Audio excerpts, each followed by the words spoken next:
but I just feel like anything can escalate if there's no witness. Right. And at the time, my phone is my only witness. You know. So you felt like you were protecting yourself. Exactly. So did they give you, excuse me, do they give you any reasoning? So once they kind of make it a point to come up to you and say something to you, right?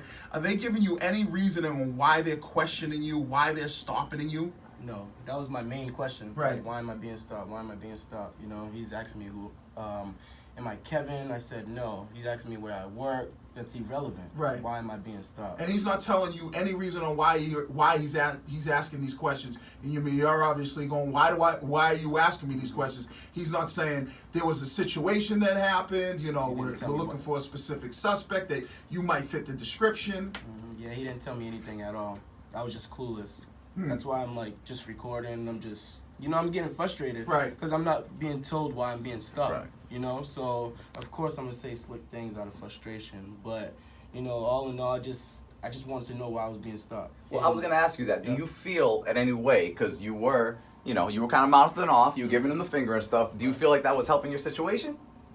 I mean, no, but you know, freedom of speech, you can say whatever you want without the officer, the professional, Right. being frustrated, you know? And you know, he was saying things to provoke me. Right. And there's no civilian code of conduct, but Right. there is, you know, the police have a code of conduct. So I feel like the things he was saying to edge me on, he was wrong. Right. You know, like of course I could say I can play out the story a little different next time. Right. In which I did, you know, 2 months prior to this, Yeah. my video was, you know, it was a little drastic. Right. You know, so I learned to not get myself out of character. What video? Yeah, right. 2 months prior to this? This was a stop 4 o'clock in the morning at Yeah. Roxbury Dudley Station, and it You was- did the same thing. You pulled your phone out. exactly. And how did they act? I didn't see that video. What did they? They acted pretty tough. You Yeah. know, like it was a crazy situation, and I mean, I did feel a little nervous in that situation. Yeah. And it was about maybe 9 officers around me. And now when you said you acted a little bit out of character on your first video, and then you felt like you improved a little, like what were some of the things, like how do you think maybe you could have changed the situation, maybe kind of de-escalated a little bit? In this situation. And yeah, in the first situation, and in this situation. Well, I mean, I really can't go back and de-escalate, you Right. know, because, you know, things happen. And out of frustration, you never know what can happen. Right. You know, but the reason why I don't want to jump out of character is because, like I said, you don't know what might happen that next second, you know? So, I mean, the advice I can give to anybody is, like, be calm and stay calm in that situation, you know? And Right. Well, looking back on this particular situation, knowing now, you know, what this has skyrocketed into as far as this video going viral, what would you in particular have done any differently than what you did, if anything? I don't think I would do anything different, but maybe I could just tell people to just stay quiet and just record. And, you know, don't make a fool out of yourself, because, you know, there's going to be people trying to picture you as a fool. Right. And me, I'm a great guy. I don't do any negative things. But on social media, there's a lot of negative about me right now. Well, I would say that it's the frustration, because there's, like, you know, people saying out there you flip the cops off and that kind of thing. Is that something now, thinking back, you know, maybe I would have did differently? I would have maybe flipped them off, because, you know, hey, when a person has a badge, at the end of the day, people are always going to look at them like they're in the right. Right. Well, to be honest, I don't think I'll take that middle finger back, because, you know, I didn't stick out my middle finger until he pulled out his phone. Okay. A lot of people think that's the reason why they stopped me, and that's the reason why I gained attention when I didn't do anything to him. He pulled out his phone, which I thought was wrong. Right. I didn't think police can pull out their phone, so I. And what was he pulling his phone out for? I don't know. Was he trying to record you? I guess.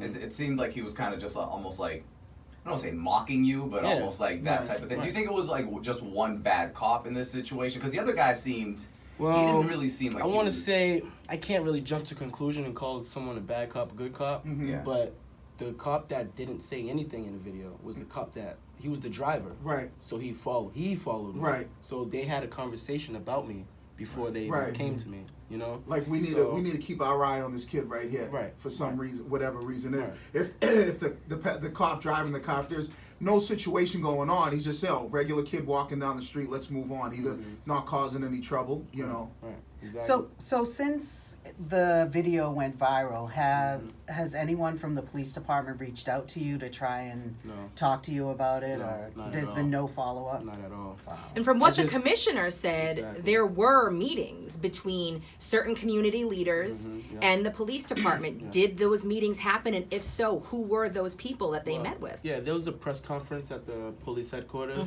and there was not one officer there. So it was between local activists. I was there myself. Okay. You know, cameras, yada yada. But there was nobody that I know for sure from the police department. If you could somehow be involved in those meetings, like if they called you to speak to you or whatever, and they said, "Hey, what do you think could make the police's relationship with the neighborhood better?" What would you suggest? I really don't have an answer to that because I'm not quite sure, you know, because the officer, he does participate in teen empowerment. So how I see it, you have to create good to look good.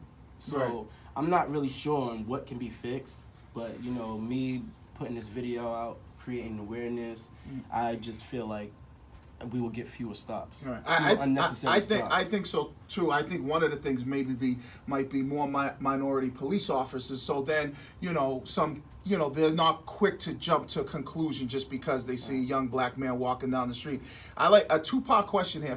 The first thing, I guess I would ask the question of I would say, if did they ever say to you, clearly they didn't say anything profiling, but if they would have said to you, hey, there was a suspect that you fit the description of, and this is why we're stopping you. First part, would that be okay? And the second question do you feel like you would like to get an apology from whether it's the police, the commissioner, the specific officer? Do you feel like you would like some type of apology? Right. Well, yes. First of all, I would love an apology. You know, just by being stopped.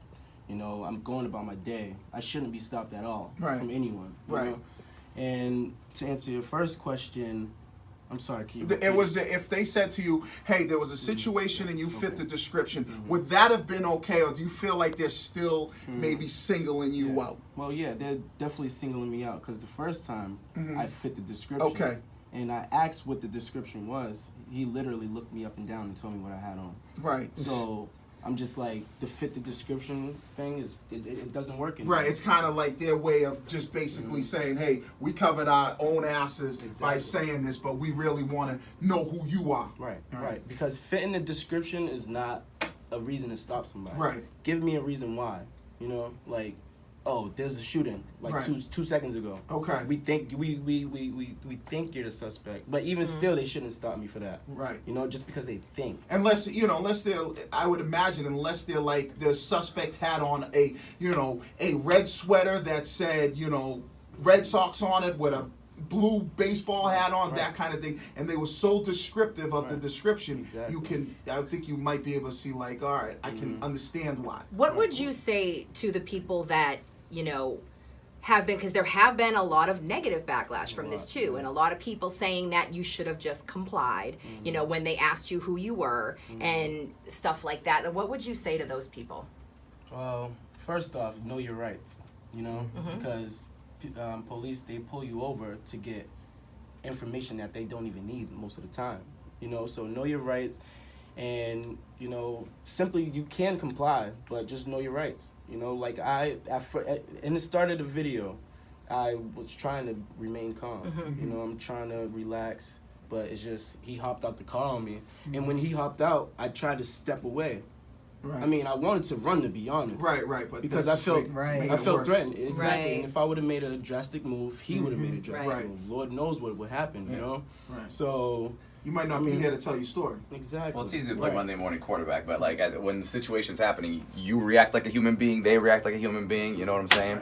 What would you say this? I mean, because obviously you're in the community and you're there more than a lot of people can imagine. Do you feel like the biggest reason on why a lot of people don't comply is because of the frustration? Because you said you've had a situation that happened to you before. So now if you've had multiple situations where you feel like you're being singled out, that frustration starts starts to build up, and that's why you don't see a lot of people complying. You see a lot of people pulling out their phones to protect themselves so they don't end up dead somewhere, and then you do have frustration. Now, I mean, I know I would be frustrated if I was being, you know, harassed a few times and I felt like it was for no reason. Do you feel like that's the reason why you might have kind of not complied?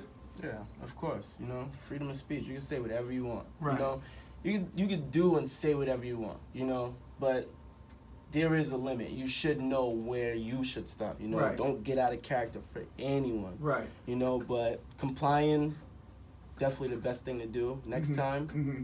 But all in all, you know, it's like this situation needs to be fixed regardless. You know, so for the future, my own son can walk down the street without Right. being threatened. That's you know? the key. All right, there you go, man. Hey, you Yeah. blew up. I bet you didn't know. Bet you didn't think it was gonna blow up like this. Definitely not. All right, I know you got to bring your daughter to school, Mhm. so thank you for stopping Thank by. you for coming in. Thank you very everybody. much.